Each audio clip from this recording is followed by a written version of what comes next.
Puji Tuhan Bapak Ibu, mari bersama-sama kita menyiapkan hati kita, menyiapkan pikiran kita untuk kita memuji menyembah Tuhan dan memberi diri untuk dibentuk oleh firman Tuhan. Mari kita bangkit berdiri dan kita akan mulai ibadah kita pada saat ini. Pertolongan kita ialah dalam nama Tuhan yang menciptakan langit dan bumi. Turunlah atas kita sekalian kasih karunia dan damai sejahtera dari Allah Bapa kita, dari Tuhan Yesus Kristus, dan dari Allah Roh Kudus. Haleluya. Amin.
Sungguh Engkaulah yang luar biasa, Allah yang sungguh dahsyat dan ajaib. Kalau hari ini Tuhan, kami boleh ada di tempat ini, bahkan saudara-saudaraku yang ada di rumah, mau di mana saja berada, kami percaya Tuhan, Engkau selalu menyertai kami, Engkau selalu melindungi kami, dan Engkau selalu memelihara kami. Terima kasih Tuhan Yesus. Kalau hari ini Tuhan, kami mau bersama-sama bersatu hati untuk lebih dan lebih lagi untuk menyenangkan hati-Mu Bapa. Bahkan ingin melayani Tuhan dengan segenap hati kami, dengan segenap jiwa kami. Kami mau merasakan kasih-Mu yang begitu besar. Kami mau merasakan anugerah-Mu yang begitu nyata dalam hidup kami. Terima kasih Tuhan Yesus buat segala berkat yang tercurah dalam hidup kami. Biarlah kiranya Tuhan Kau mengurapi kami, menjamah hidup kami, sehingga hidup kami boleh ada di dalam kasih setia-Mu Tuhan. Terima kasih Tuhan Yesus. Penuhi hatiku dengan hadir-Mu. Ku rindu memandang wajah-Mu Tuhan di dalam kekudusan.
Kami lebih dan lebih lagi Tuhan untuk penyenangan hati-Mu Bapa. Kami itu bersuka cita hanya bersama-Mu Tuhan. Bahkan hari ini Tuhan kami bersorak-sorai dan menari-nari di hadapan-Mu. Karena Engkau yang layak kami puji, kami sembah. Terima kasih Tuhan, di dalam nama Tuhan Yesus kami sudah mengucap syukur dari segala doa. Yang percaya kepada Tuhan sama-sama katakan.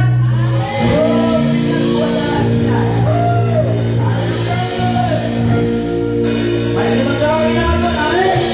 Kita angkat suara kita. Haleluya.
Biar setiap firman yang hambanya boleh dengarkan, kita boleh menjadi rema dan satu kekuatan dalam diri kami. Masa berapa itu kita akan satu pujian. Tidak boleh lebih lagi untuk mengangkat pujian ini dengan senang hati. Boleh merasakan begitu besar kasih Tuhan dalam hidup kita. Amin. Terima kasih Tuhan Yesus. Terima kasih Bapa.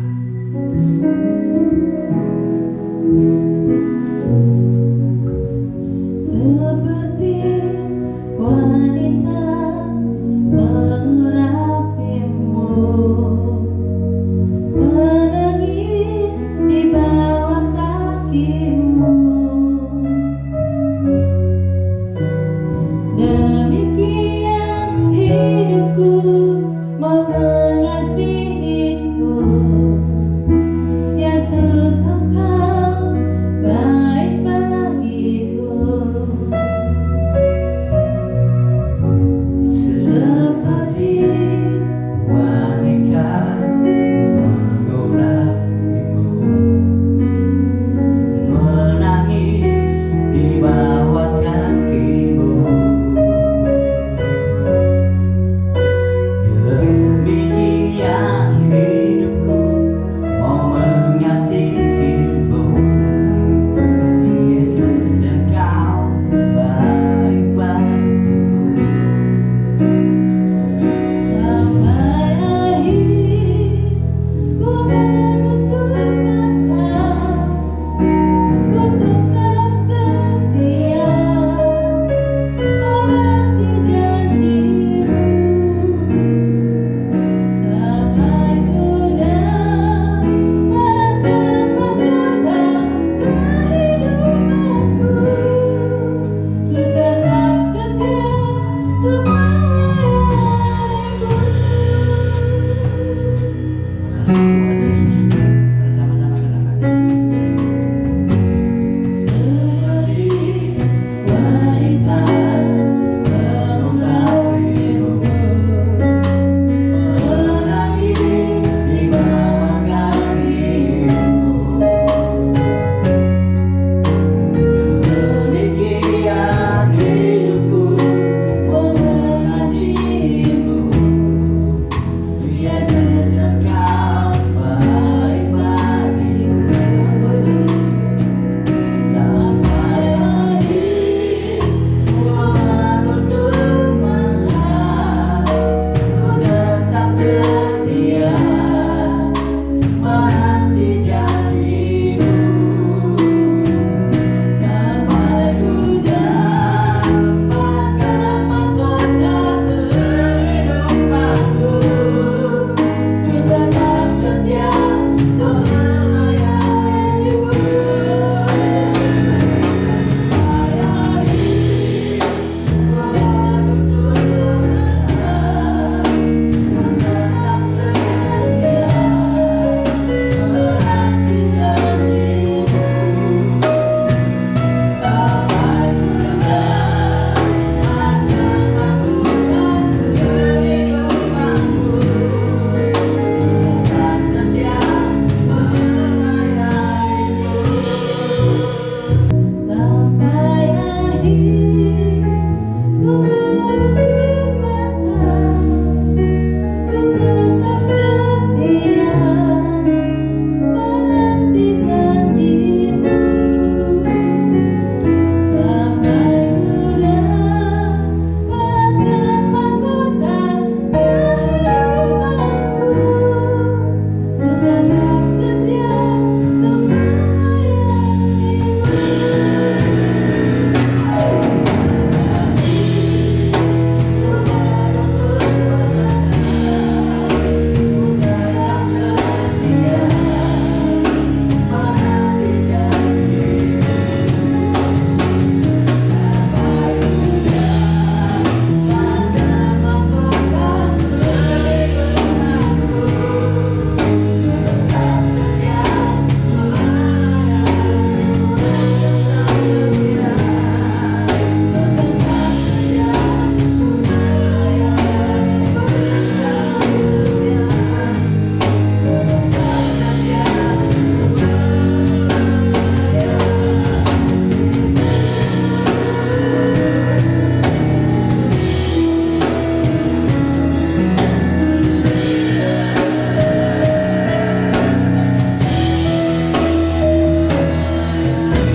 Mari bersama-sama kita akan berdoa sebelum kita akan mendengarkan firman Tuhan pada saat ini.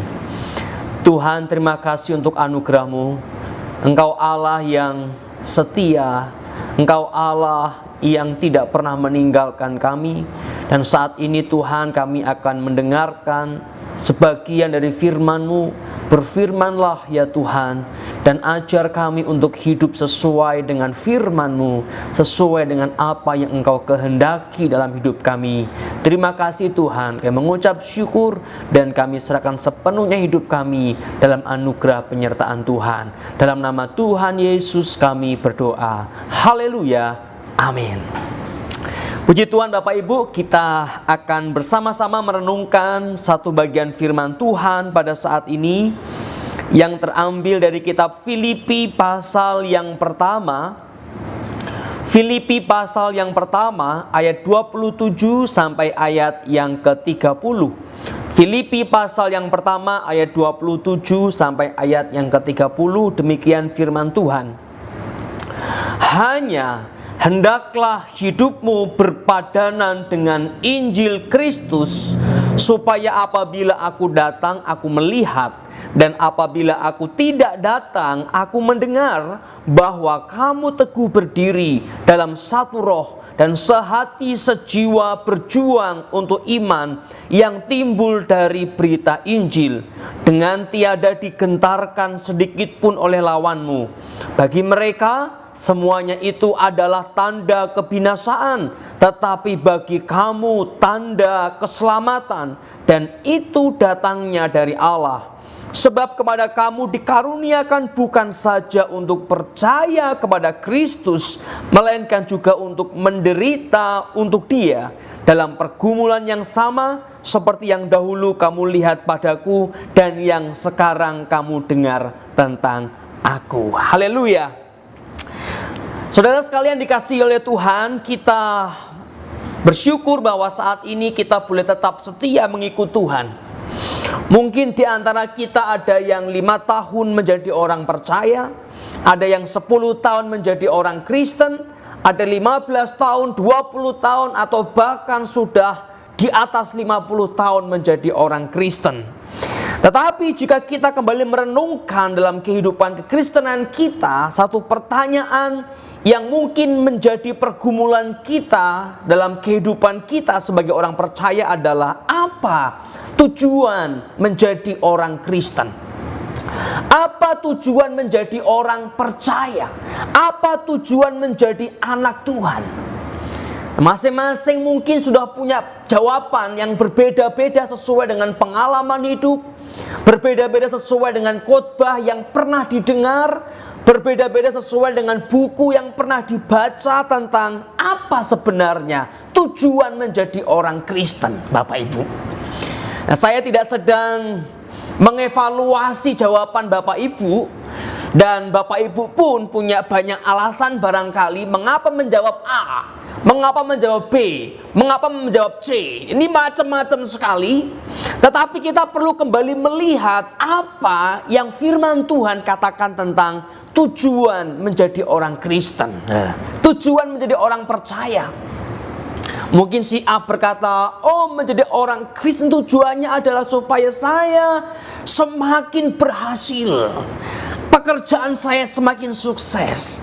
Si B mungkin menjawab tujuan menjadi Kristen adalah supaya saya semakin dikenal oleh orang banyak, supaya saya makin populer. Si C mungkin berkata tujuan menjadi Kristen adalah supaya saya menjadi lebih kaya lagi daripada sebelumnya, saya lebih punya banyak uang dari sebelumnya. Nah, Bapak Ibu yang dikasihi Tuhan, semua ini jawaban yang mungkin Bapak Ibu pernah dengar, dan mungkin juga Bapak Ibu pernah menyampaikan itu kepada orang-orang di sekitar Bapak Ibu. Nah, apakah itu semua menjadi tujuan yang sejati dari menjadi orang Kristen? Kita perhatikan dalam kitab Filipi ini pasal yang pertama tadi, ayat yang ke-27, saudara. Hanya hendaklah hidupmu berpadanan dengan Injil Kristus, saudara. Berpadanan dengan Injil Kristus. Nah, Paulus mengatakan bahwa hidup sebagai orang Kristen itu Dia tidak berkata hanya hendaklah hidupmu menjadi semakin kaya. Bukan, saudara ya.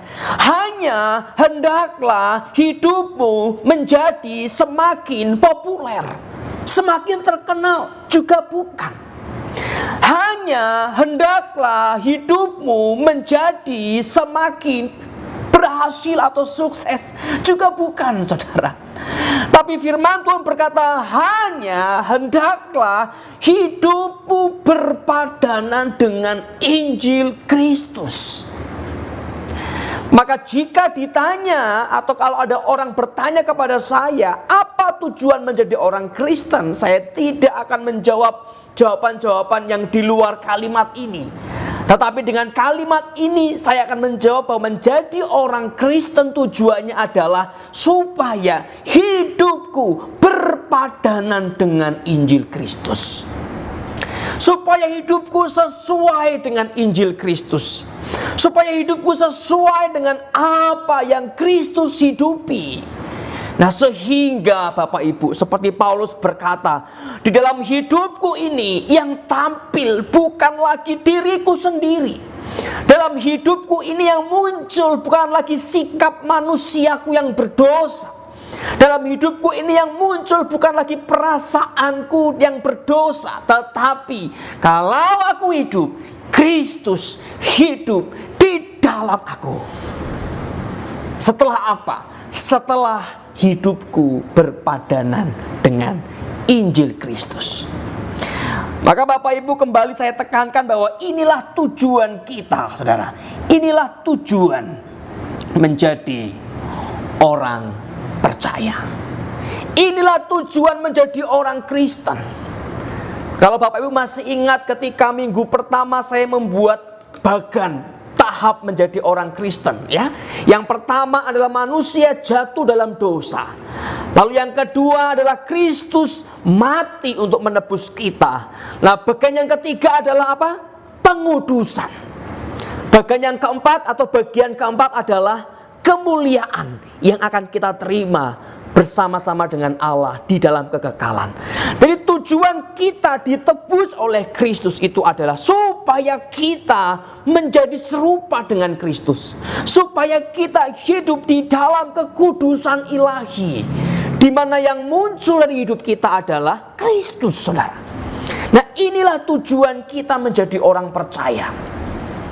Maka orang percaya bisa tidak kaya, bisa, saudara.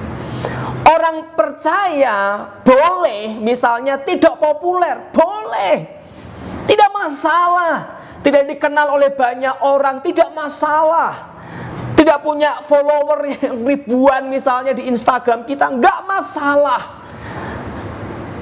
Kita boleh tidak populer, kita boleh tidak menjadi orang yang kaya raya dengan segala macam kemewahan, boleh. Tetapi kita harus menjadi serupa dengan Kristus.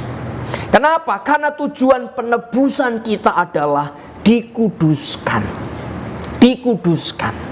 Kalau sekedar menjadi kaya, saudara, tidak harus menjadi orang Kristen. Malah banyak orang yang tidak percaya, yang bergelimpangan harta, saudara. Kalau kita lihat sekarang ya di YouTube itu artis-artis menunjukkan kekayaan mereka. Sebagian besar mereka bukan orang Kristen. Nah, mereka kaya raya, saudara. Kenapa? Karena memang tujuan Kristus mati di atas kayu salib bukan pertama-tama agar kita kaya, tapi agar kita menjadi serupa dengan Dia.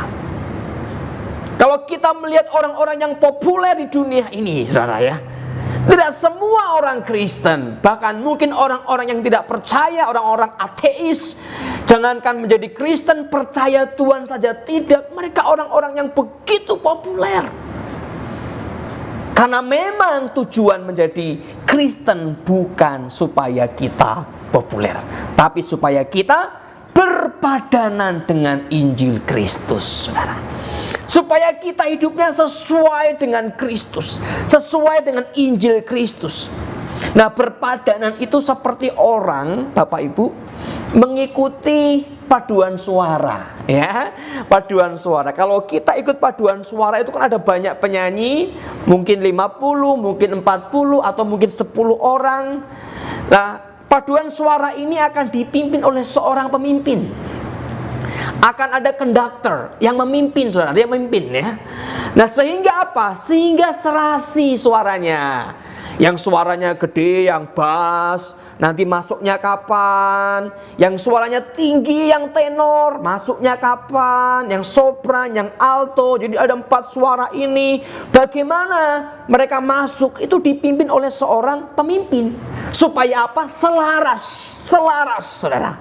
Nah, ini namanya berpadanan, saling menyelaraskan satu dengan yang lain. Nah, Bapak Ibu yang dikasihi Tuhan, ketika kita, Paulus berkata, hendaklah hidupmu berpadanan, itu kita sedang menjadi anggota paduan suara yang mengikuti panduan dari Tuhan Yesus. Bagaimana kita harus hidup. Kita sebagai anggota-anggota paduan suara yang melihat dengan jeli bagaimana kita harus hidup sesuai dengan pimpinan firman Allah.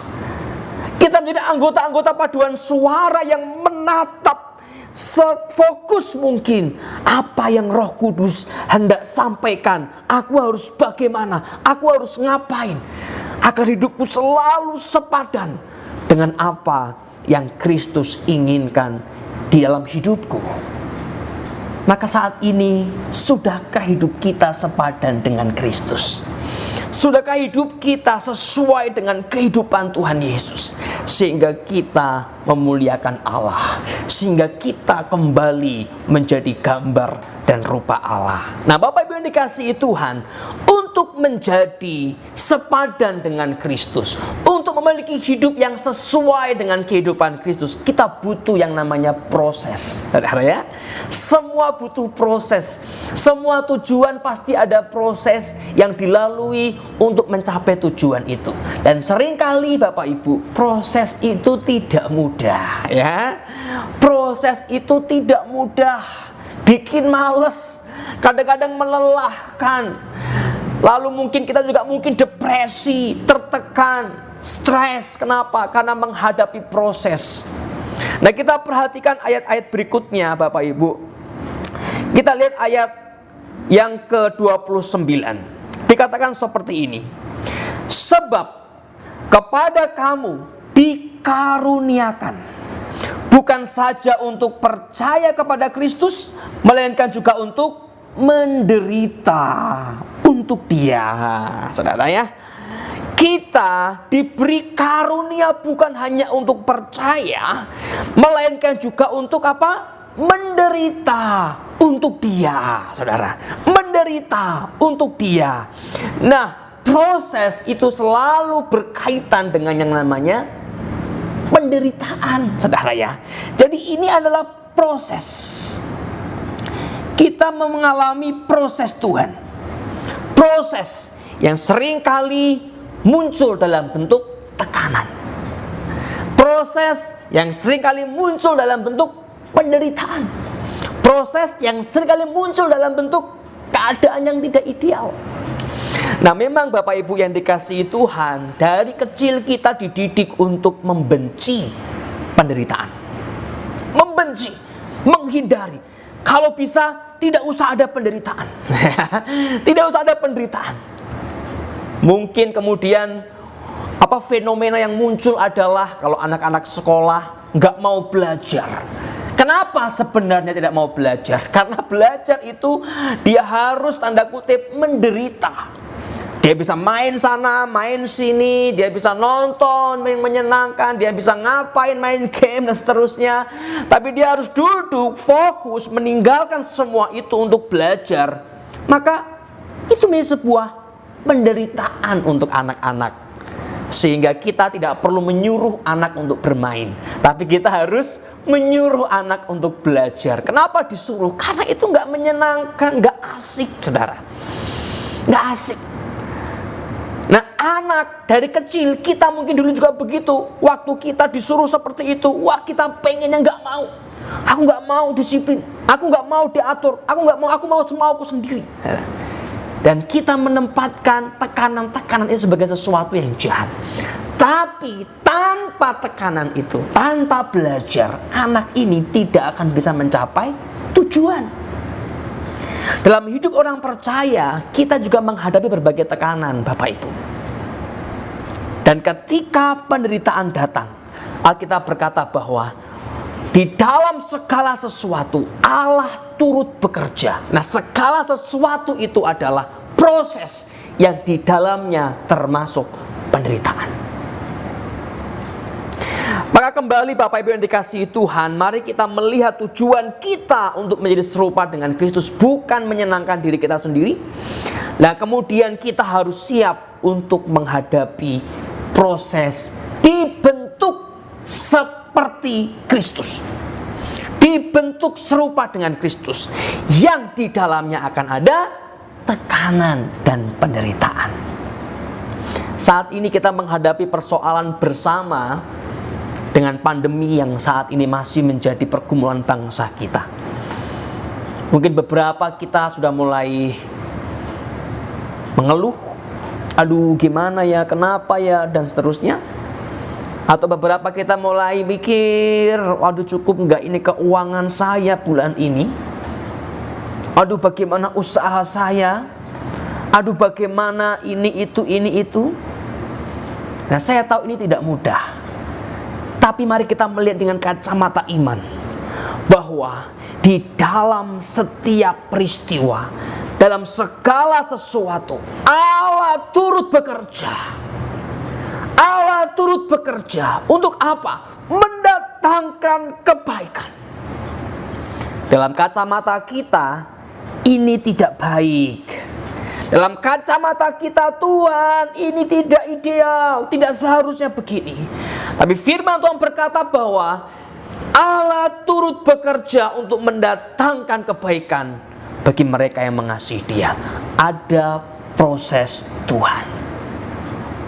Bagaimana ketika menghadapi kekurangan? Ada banyak orang jatuh ketika menghadapi kekurangan, saudara. Orang meninggalkan Tuhan, meninggalkan gereja, meninggalkan pelayanan. Kenapa? Wah, saya ada masalah, ada kekurangan, ada situasi yang gak ideal. Aku gak mau lagi ke gereja, aku gak mau lagi pelayanan. Ada orang-orang yang kemudian mencaci maki Tuhan. Tuhan, kamu gak berkuasa menolong hidupku. Nah, respon-respon ini adalah bentuk siapa kita sebenarnya. Nah, bentuk ini Tuhan mau perbaiki, saudara. Tuhan mau kikis mana yang buruk supaya menjadi indah. Nah, inilah proses. Maka kembali Bapak Ibu, ketika kita menghadapi situasi yang tidak mudah dalam hidup kita, penderitaan, maukah kita belajar untuk menundukkan diri kita kepada Tuhan dan membiarkan proses Tuhan terjadi atas hidup kita? Membiarkan proses Tuhan terjadi atas perasaan kita, membiarkan proses Tuhan terjadi atas emosi kita, dengan berkata, Tuhan, ini aku anakmu, ini aku umat yang kau tebus, bentuklah aku sesuai dengan kehendak-Mu. Dengan kekurangan yang kita hadapi, kita berdoa, Tuhan, bentuk aku sesuai dengan kehendak-Mu. Dengan situasi yang tidak mudah yang kita hadapi, Tuhan, bentuk aku sesuai dengan kehendak-Mu. Dengan fitnah yang diberikan oleh orang-orang di sekitar kita, Tuhan, bentuklah aku sesuai dengan kehendak-Mu. Dengan perkataan-perkataan yang melukai hati kita oleh orang-orang, teman sekerja kita, tetangga kita, keluarga besar, Tuhan, bentuklah aku sesuai dengan kehendak-Mu. Dan mereka yang mau berkata, Tuhan, bentuklah aku sesuai dengan kehendak-Mu, kepada mereka Alkitab berkata, ada karunia yang akan Allah berikan bagi mereka, agar mereka bisa melalui setiap tekanan di dalam keberhasilan, yaitu dibentuk semakin indah di hadapan Tuhan.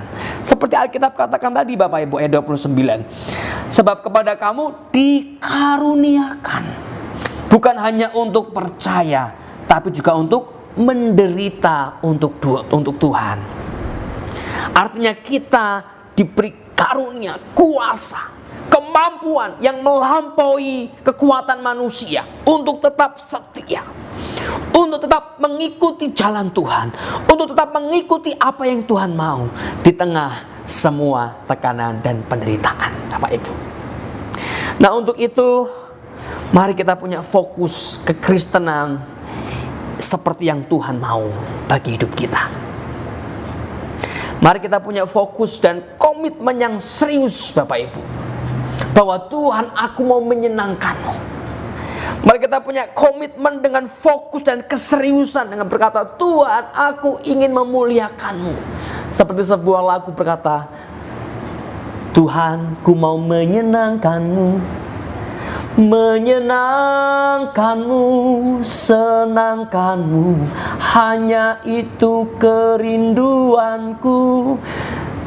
Ketika menghadapi hantaman penderitaan, menyenangkan-Mu, senangkan hatimu. Ketika difitnah orang, hanya itu kerinduanku. Kalau hati kita punya sikap seperti itu, maka apapun yang terjadi, kita akan selalu rindu menyenangkan Tuhan. Tetapi persoalannya Bapak Ibu, seringkali kita terlalu kreatif dengan mengubah spirit dari lagu-lagu rohani kita. Spiritnya kita ubah, lalu liriknya juga kita sesuaikan seharusnya sesuai dengan spirit yang kita punya. Jadi menyenangkan-Mu, senangkan-Mu. Seringkali yang kita hidupi apa tuh, saudara? Menyenangkanku, ayo, senangkanku, hanya itu kerinduanku, menyenangkanku, senangkanku, hanya itu kerinduanku. Lagunya menyenangkan-Mu, tetapi kehidupan sehari-hari kita, ketika kita menghadapi situasi yang sulit, roh apa, sikap hati apa yang menjiwai semua sikap kita? Menyenangkan Tuhan atau menyenangkan kita? Fokusnya menyenangkan siapa? Memuaskan hatinya siapa? Wah, aku pengen memuaskan. Nah, memuaskan siapa? Tuhan atau diriku? Ketika terjadi sesuatu di hadapan kita, respon kita melampiaskan emosi kita, atau kita ingin menyenangkan Tuhan di sana. Ketika kita mungkin juga diberkati dengan berbagai macam anugerah-anugerah Tuhan, kita menyenangkan Tuhan atau menyenangkan diri kita? Nah, perhatikan bahwa seringkali kita lupa bahwa tujuan menjadi orang Kristen adalah dibentuk serupa dengan Kristus. Dan Kristus selalu memiliki sikap hati menyenangkan hati Bapa di sorga. Sampai Tuhan Yesus berkata apa, Bapak Ibu? Makananku ialah melakukan kehendak Bapa. Dalam kitab Yohanes, makananku adalah melakukan kehendak Bapa. Nah, ketika sikap hati kita seperti sikap hati Yesus, yang selalu hatinya rindu menyenangkan hati Bapanya, maka kita akan dikaruniakan kuasa. Kita akan dikaruniakan kekuatan, daya yang melampaui akal pikir manusia, berupa karunia untuk bisa menghadapi setiap penderitaan di dalam kehendak Bapa kita. Bapak Ibu yang dikasihi Tuhan, jangan takut dengan hidupmu, saudara. Jangan takut. Tuhan Yesus berkata bahwa tidak ada sehelai rambut pun akan jatuh di luar sepengetahuan Bapa kita di sorga. Tidak ada bagian dari tubuh kita akan terluka di luar sepengetahuan Bapa di sorga. Pemeliharaannya sempurna. Maka sekarang berfokuslah kepada menyenangkan Bapamu. Iya Pak, saya mengalami kondisi yang tidak mudah saat ini. Ingat, tidak ada sehelai rambut pun jatuh di luar sepengetahuan Bapamu. Bapa kita tahu, saudara. Bapa kita tahu, dan Dia Bapa yang berkuasa. Tapi Dia juga Bapa yang sedang membentuk engkau membentuk engkau agar engkau menjadi seperti Kristus. Bapak Ibu yang dikasihi Tuhan, mari sebagai orang-orang yang percaya, apa yang engkau hadapi saat ini, penderitaan macam apa yang mungkin menghantuimu saat ini, mari engkau berhenti sejenak dari semua keluhan-keluhan, dari semua sungut-sungut yang kita pernah lontarkan dengan mulut kita atau baru terucap di hati kita, dan milikilah sikap hati, Tuhan, aku mau menyenangkanmu. Tuhan, bentuklah aku untuk sepadan dengan Injil Kristus. Lihatlah hidupmu, saudara. Lihatlah perkataanmu. Tuhan, aku mau perkataanku dengan semua kondisi yang ada sepadan dengan Injil Kristus.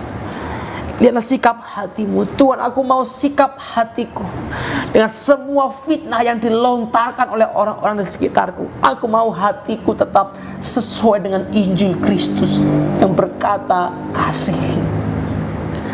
Lihatlah pikiranmu ketika ada orang mungkin merancangkan yang jahat, dan pikiran kita mulai berpikir balik untuk menjahati mereka.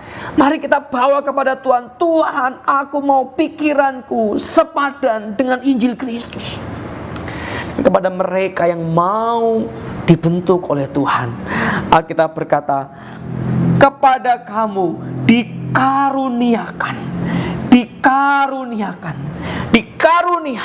bukan hanya untuk percaya, tapi untuk melangkah dalam semua proses akan engkau mengalami kemenangan. Pada akhirnya kita akan dimuliakan bersama-sama dengan Kristus, Bapak Ibu. Amin. Kita akan dimuliakan bersama-sama dengan Kristus. Paulus juga berkata, mereka yang mati bersama-sama dengan Kristus akan bangkit bersama-sama dengan Kristus. Kematian kita bukan hanya kematian nanti ketika kita menghentikan atau kita kehilangan nafas kita, tapi setiap hari kita mati bersama dengan Kristus. Melalui apa? Melalui semua proses-proses yang membentuk kita. Mereka yang mati bersama dengan Kristus akan dimuliakan bersama dengan Kristus. Jangan membalas semua kejahatan yang menghantam dirimu. Kasihi. Kenapa? Karena Kristus mengasihi musuh-musuhnya. Jangan menyimpan dendam, ampuni. Kenapa? Karena Injil Kristus. Kristus mengampuni mereka yang memfitnah dia. Jangan takut. Kenapa? Karena Injil Kristus yang berkata bahwa aku bersama-sama dengan engkau sampai kekekalan. Dengan semua peristiwa yang terjadi, mari kita punya sikap hati. Aku mau menyenangkanmu, Tuhan. Aku mau senangkanmu. Bentuk aku. Inilah tujuan kita, saudara. Mari berjalan bersama-sama. Bersama-sama kita bergerak. Saya juga berjalan bersama-sama. Bapak Ibu berjalan bersama-sama juga dengan saya dan dengan Tuhan tentunya. Seperti bangsa Israel yang berjalan di tengah padang gurun. Ayo kita jalan. Bukan untuk mencari susu dan madu di Kanaan, tapi untuk dibentuk semakin serupa dengan Kristus. Itulah susu dan madu yang sejati, keindahan yang sejati, sukacita yang sejati. Sampai dia berkata, ini loh umatku yang kukasihi. Ini loh umatku yang kukasihi. Ini loh hamba-hambaku yang kukasihi, dan kepada mereka aku berkenan, kata Bapa kita. Mari kita berjalan bersama-sama sampai dunia juga berkata, aku melihat pribadi yang lain dari dirimu. Sampai dunia bisa merasakan, aku merasakan pribadi yang lain dari dirimu. Nehemia bukan kayak gini. Misalnya Pak Hengki bukan kayak gini. Aku merasakan Pak Hengki yang lain. Ya. Bu Ar bukan kayak gini. Aku merasakan Bu Ar yang lain. Bu Mileng, ya, anaknya Bu Ar gitu ya. Bukan kayak gini. Aku merasakan Bu Mileng yang lain. Dan semuanya, Bapak Ibu, sampai dunia bisa merasakan ini berbeda. Itulah kita menjadi saksi Tuhan. Kristus di tengah-tengah dunia. Kristus di pasar-pasar, Kristus di kantor-kantor, Kristus di sekolah-sekolah. ketika hidup kita telah diubahkan. Dan itu menjadi sebuah kesaksian indah. Dan kuasa Allah, karunia Allah akan terus dilimpahkan dalam hidup kita. Puji Tuhan. Mari berproses, miliki sikap hati, aku mau menyenangkan-Mu Tuhan. Bentuklah aku, bentuklah aku, bentuklah aku. Amin. Mari kita berdoa bersama-sama. Tuhan, terima kasih untuk anugerah-Mu. Engkau yang telah mati menebus hidupku. Kini hidup kami bukan lagi menjadi milik kami, tapi menjadi milik Kristus. Untuk itu ya Tuhan, beri kami kerelaan untuk melepaskan diri kami. Dan dengan keberanian dan dengan iman menatap semua proses-proses yang kami alami saat ini. Mungkin kami sedang menderita karena difitnah. Kami menderita karena dikata-katai negatif oleh orang-orang di sekitar kami. Kami menderita karena berbagai macam tekanan. Kami menderita karena kekurangan yang kami hadapi. Tuhan, pimpin kami agar di dalam semua penderitaan ini kami menyenangkan Tuhan. Kami menyenangkan Tuhan. Kami memuliakan Tuhan. Dan Tuhan, biarlah karunia-Mu, kuasa-Mu, anugerah-Mu itu yang memampukan kami untuk terus bergerak di tengah semua tekanan dan penderitaan sampai kami dibentuk serupa dengan Kristus dan nama Tuhan dipermuliakan. Terima kasih Tuhan, kami mengucap syukur. Ini hidup kami Tuhan, kami bawa ke hadapan Engkau. Dalam nama Tuhan Yesus kami berdoa. Haleluya. Amin. Haleluya. Kalau kita telah mendengarkan benar firman Tuhan, jadi tiba saatnya kita akan memberikan persembahan terbaik buat Tuhan. Mari kita siapkan hati kita. Sebelum itu mari kita berdoa. Puji dan syukur kami panjatkan ke dalam kasih anugerah-Mu yang itu luar biasa dalam hidup kami Tuhan. Lewat kasih sayang yang Kau berikan dalam hidup kami. Jadi tiba saatnya Tuhan kami akan memberikan persembahan yang terbaik. Namun kiranya Tuhan Kau sucikan, Kau kuduskan setiap tangan-tangan kami yang memberi. Kiranya Tuhan pemberian kami semuanya untuk mempelihara kerajaan-Mu Bapa. Terima kasih Tuhan Yesus, terima kasih Bapa yang baik. Kami siap untuk memberi dengan rasa syukur kami hanya di dalam nama Tuhan Yesus Kristus.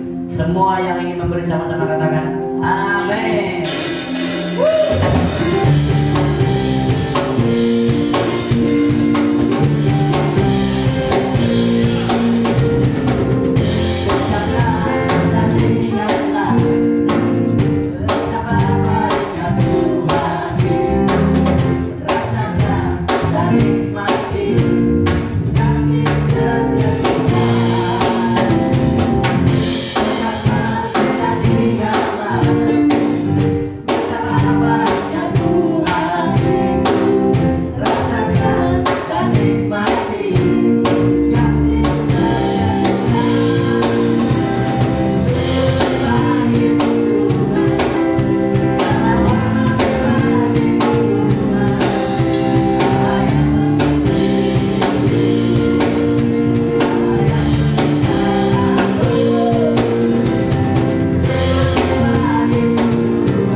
Puji Tuhan, kita telah memuji menyembah Tuhan, mendengar firman Tuhan, memberikan persembahan, dan kini kita akan menyimak beberapa pengumuman Bapak Ibu. Yang pertama, kembali saya ingatkan untuk hari Selasa kita akan bersekutu melalui Zoom, ya, melalui Zoom. Dan kita percaya bahwa kita bisa saling menopang dengan persekutuan ini.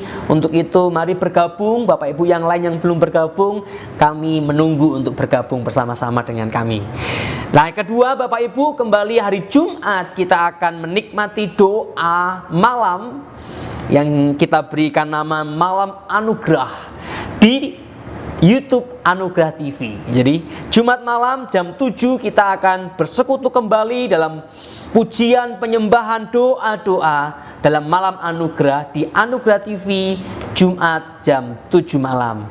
Lalu hari Minggu kita kembali akan bersekutu melalui media YouTube Anugerah TV, Minggu jam 10 pagi.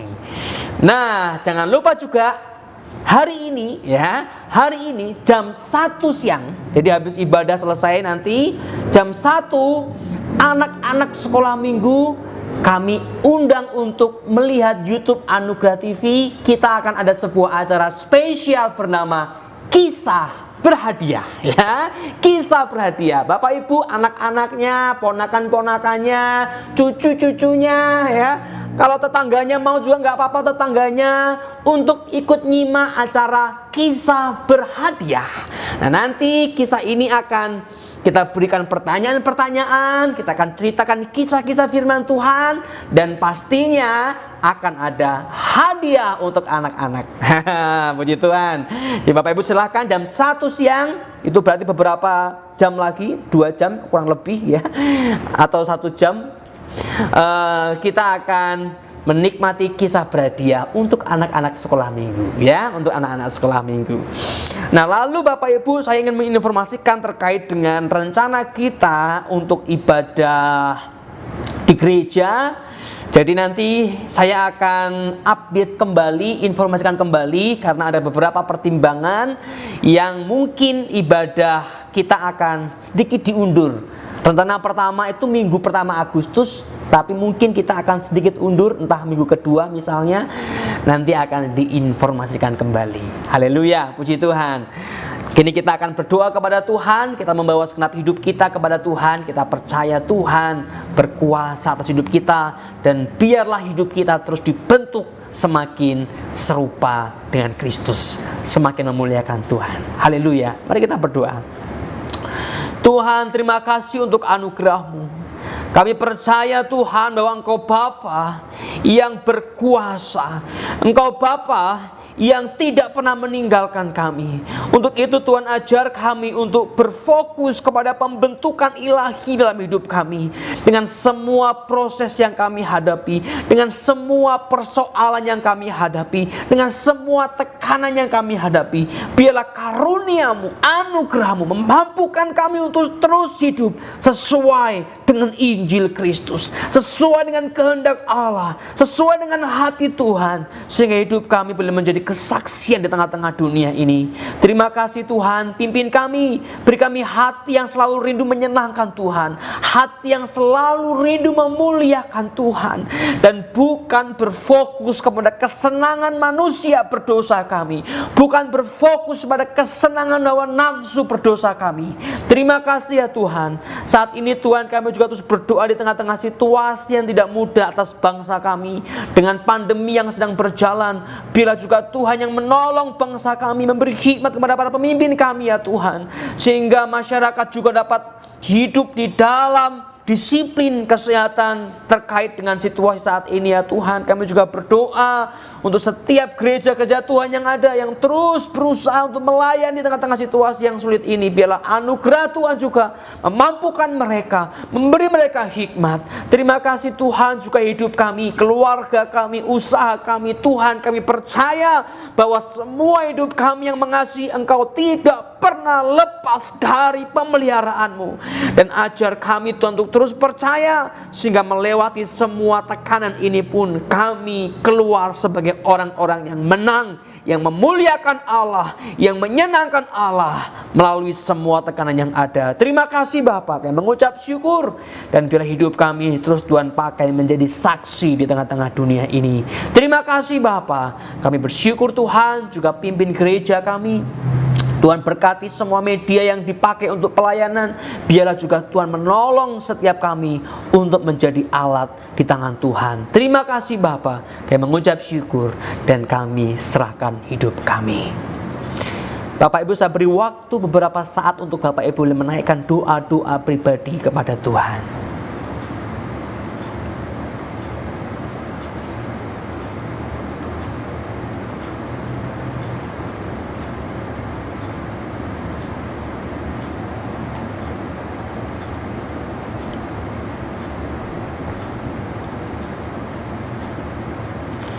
Mari bersama-sama kita boleh bangkit berdiri, dan kita akan menerima berkat yang dari Tuhan. kasih karunia dari Allah Bapa kita, kasih sayang, kuasa penebusan dan kemenangan dalam Tuhan Yesus Kristus, pertolongan, penghiburan dan hikmat dari Allah Roh Kudus penuntunmu menyertai engkau, memberimu kekuatan untuk melalui semua persoalan dalam kemenangan, menyertai engkau dari dahulu, saat ini, sampai selama-lamanya. Haleluya. Amin.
Ibadah kita telah selesai. Tuhan Yesus memberkati kita semua. Haleluya.